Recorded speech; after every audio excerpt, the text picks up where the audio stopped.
paano po tayo makakapag-upload ng mga long video sa YouTube na cellphone lang po ang gamit natin.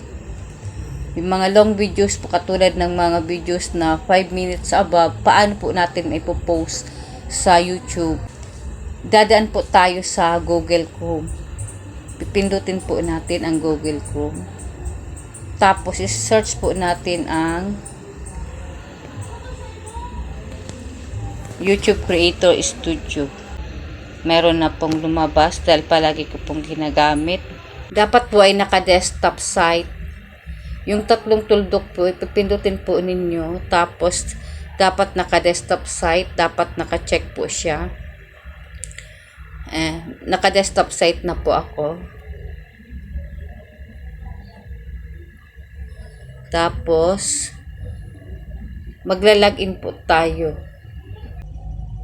Yan po, na-open na ang ating YouTube account. Ngayon po, isusumpo natin dahil mobile phone lang po ang gamit natin.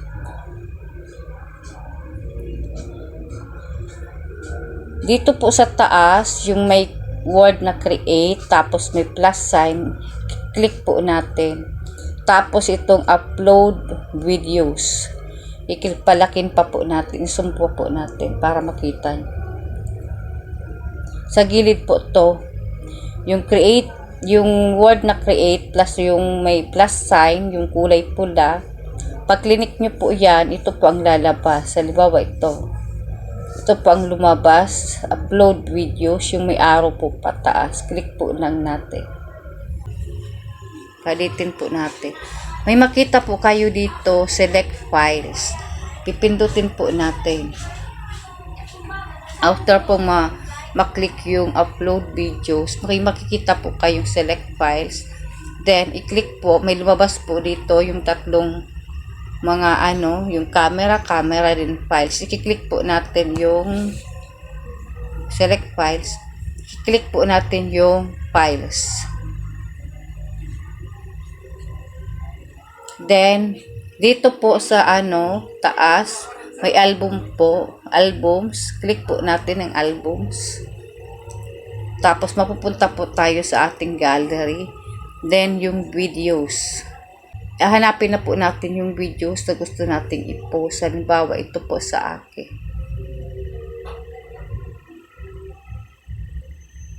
Dito po pala sa ating pag-post po ng ating content video sa Chrome, makakapaglagay po tayo ng tinatawag na thumbnail. May tutorial po ako about sa paano po gumawa ng thumbnail. Pwede nyo pong tingnan doon sa app tutorial. Nandun po yun. Nasa playlist po. App tutorial po ang taang pangalan ng aking playlist. Ngayon po, dito po sa details, lalagyan po natin ng title. Yung video pong pinost natin, dapat po may title.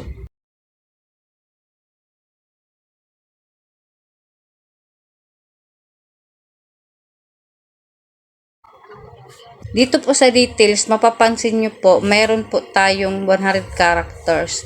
Nasa sa inyo po yan kung ubusin nyo po yung 100 characters o hindi. Lahat po ng mga pwedeng maging title ng video po, ilagay nyo na po. Dapat po wag sumobra sa 100 characters. Tapos dapat po pag naghihiwalay po kayo ng mga titles, dapat may comma tapos space. Para po ibig sabihin dalawang dalawang sentence o kaya dalawang title. Yan. Dito po naman sa okay na po yung ating details, yung title. Dito po sa description ng ating video. May nakalagay na po ako dito, kaso aalisin po natin kasi may bago po akong ginawang description. Punta po tayo sa aking notes. Ganito na po ang ginagawa ko, yung mga importante pong nilalagay sa aking videos, mga content video sa YouTube. Dito ko po nilalagay sa notes para po in case na mag-upload po ako, madali na lang po. Ikakopy lang po natin.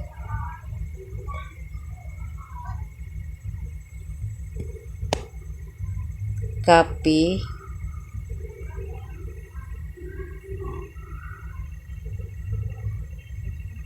I-paste po natin.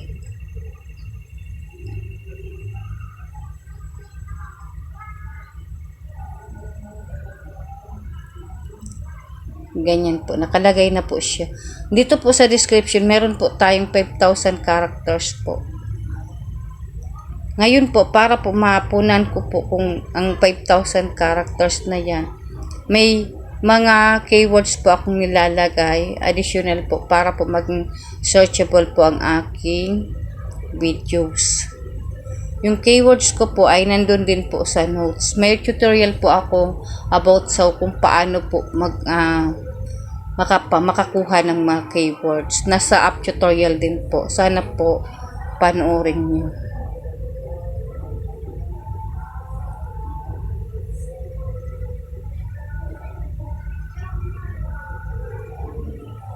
Babalik po tayo sa aking notes. Yung keywords po kang ng aking video ay nandito na po, nakasave na po sa aking notes. Kaya-copy na lang po natin. Tapos ipipaste doon sa ating description ng ating video.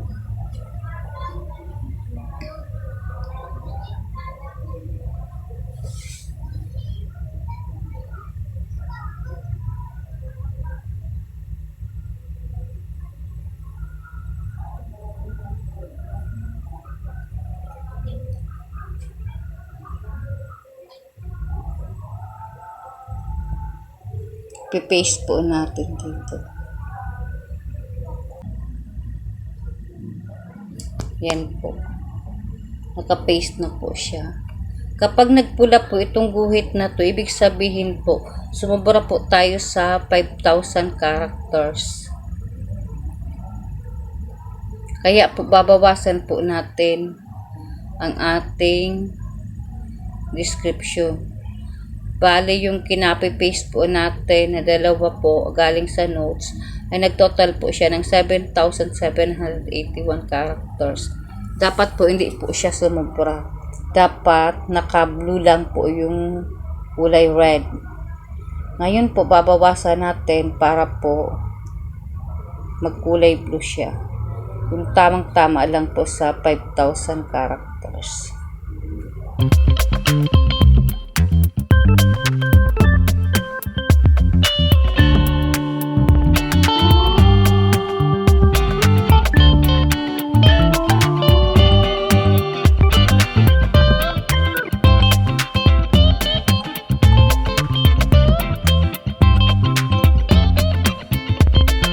Okay na po siya, naka-blue na po.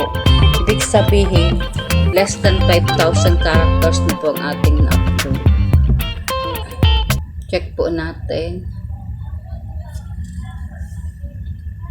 Nasa 4,822. Babawasan po natin ulit kasi sa pinakang last po ng video ay ng description, may nilalagay po akong mga hashtags para po kapag na-upload na natin ang ating video, yun pong mga hashtags na nasa baba ng title. Doon po makikita yung nilalagay kong hashtag sa baba ng description. Nilalagyan ko po ng mga hashtags.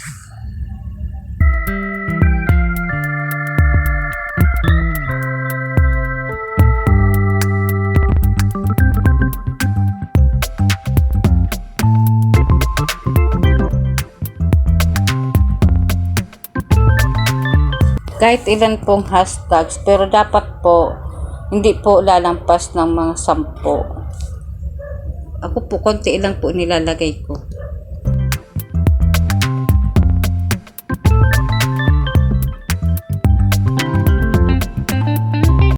Pag naglagay po pala kayo ng mga tags, mga hashtags, wala pong space, dapat dire-diretso lang po. Walang space. Tapos nilalagay ko po yung aking link ng aking channel. Sa pinakababa po, nilalagay ko ang link ng aking YouTube channel. Tapos yung thumbnail. Dapat po pag gumawa po tayo ng mga videos, dapat po may thumbnail po tayo. Yung thumbnail po na clickable, yung maganda po. Para po maengganyo yung mga viewers na i-click po yung ating videos. Pag maganda po ang ating thumbnail. Tapos dito naman po sa playlist, meron na po akong playlist about sa tutorial ko sa app, sa Facebook, sa YouTube, lahat po ng mga apps sa cellphone. Ginagawan ko po ng tutorial, yung alam ko lang po, hindi naman po ako masyadong expert, yung alam ko lang po, sinishare ko lang po, ginagawan ko ng tutorial. Ito po ang aking playlist app tutorial. Dito ko po nilalagay kapag ang tutorial ko is about sa mga apps sa cellphone. Then sa audience po, dapat po not for kids. This video is not made for kids. Ibig sabihin po, hindi ito pambata.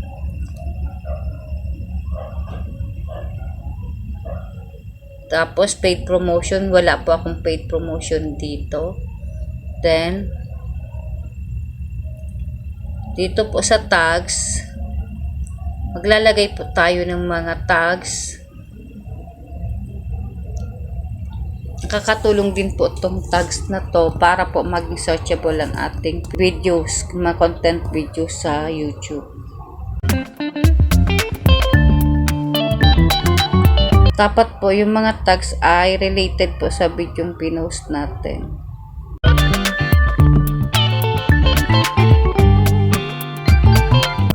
Dapat po sa bawat ginagawa nating tags, pag halimbawa ihiwalay po natin yung may susunod pong tag tayong gagawin, dapat po may comma space para ibig sabihin magkaiba po.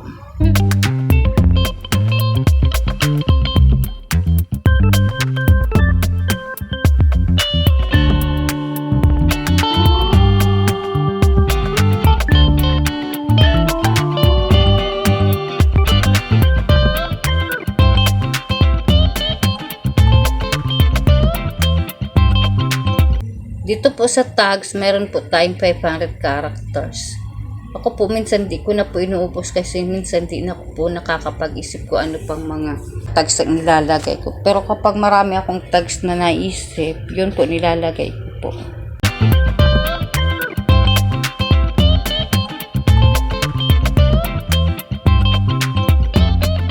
Tapos dito na po tayo sa okay na po yung tags, wala na po akong maisip. Tapos yung language and caption certificate, Filipino po. Nilalagay ko po sa video language Filipino. Tapos dito sa standard YouTube license lang po. Tapos sa baba, naka-allow video and auto remixing po ang aking shorts remixing. Category people and vlogs. May mga choices po, yun lang po ang pinili. Yung mga choices po nasa inyo po kung anong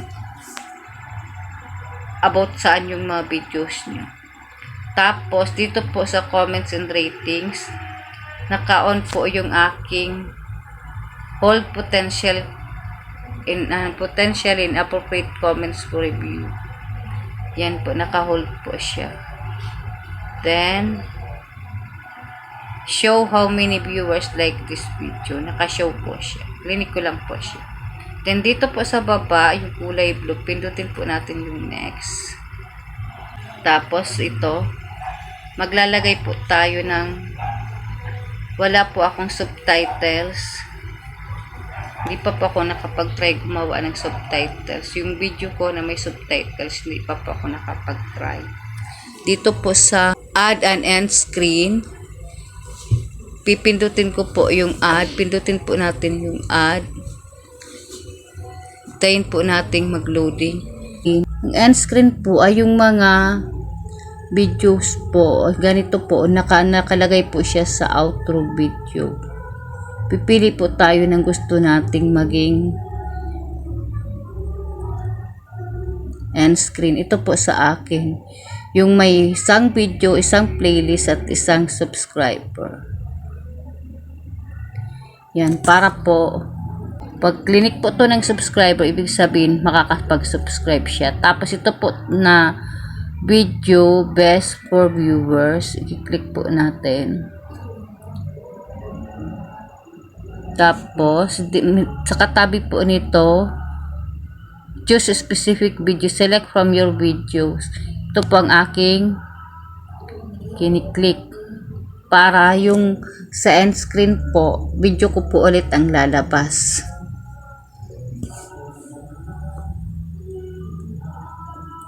Pili po tayo ng video na gusto po nating ilagay doon sa video. Yung clinic po natin. Meron na po tayong napili. Tapos dito po naman sa baba, yung playlist po. I-click po natin. Pipili po tayo sa mga playlist ko. Halimbawa itong app tutorial.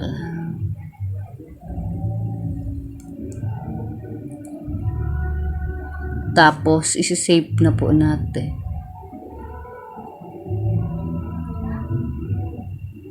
Tapos okay na po yung end screen, yung add cards.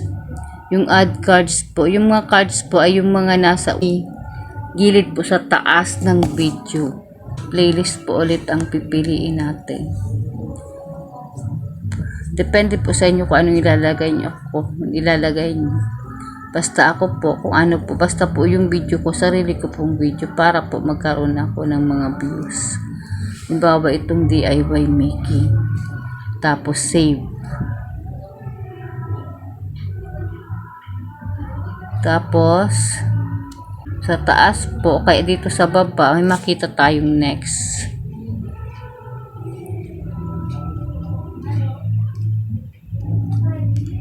Yan. Yung checks will check your video for issues that may restrict its visibility, and then you will have the opportunity to fix issues before publishing your video. I-check po yan. Tapos next is visibility. Sa baba po ulit tayo. I-check po ulit natin yung next. I-click po natin yung next sa baba, pinakang baba. Tapos dito po, ang clinic ko po dito ay yung unlisted. Anyone with a video link can watch your video. Unlisted po dahil after po ma-check ni YouTube kung may mga violation po tayo, kaya may mga issues. Halimbawa wala po tayong issue sa ating video, automatic po mapopost po yan. Dapat po schedule po natin. Ang schedule po dito is August 15 to pwede po inyong palitan, pwede nyo pong i-okay yan. Ako ino-okay ko na po yan. Tapos i-schedule na po natin. I-click po natin yung schedule. Tapos makikita nyo po to uploading na po. Dapat yung SD po maging blue siya, tapos yung check po maging blue siya. Big sabihin po, pag naging blue na yung check, wala pong issue. Tapos yung SD po, yung standard definition po, dapat naka-blue po siya. Pag okay na po siya, 100% uploaded na po. Mag-wait na lang po tayo kung kailan yung schedule ng ating video para ma-view sa public. Video uploading. Your video will be set to public on August 15, 2023 at 12 AM. Yun po ang in-schedule natin. Dapat po itong sa baba pong ito lahat maging blue, tapos mag 100% po na uploading na siya. Then mag-wait na lang po tayo. Ganyan lang po kadali mag-post ng video sa YouTube gamit ang cellphone. Sa Chrome lang po tayo dadaan. Pwede po tayong makapag-upload o mag-vlog ng mga videos natin na ipopost lang po sa gamit ang cellphone. Sana po may natutunan kayo and pa-subscribe na lang po ng aking channel and pakipindot po ng notification bell para palaging updated sa mga bagong post na videos. Thank you, salamat.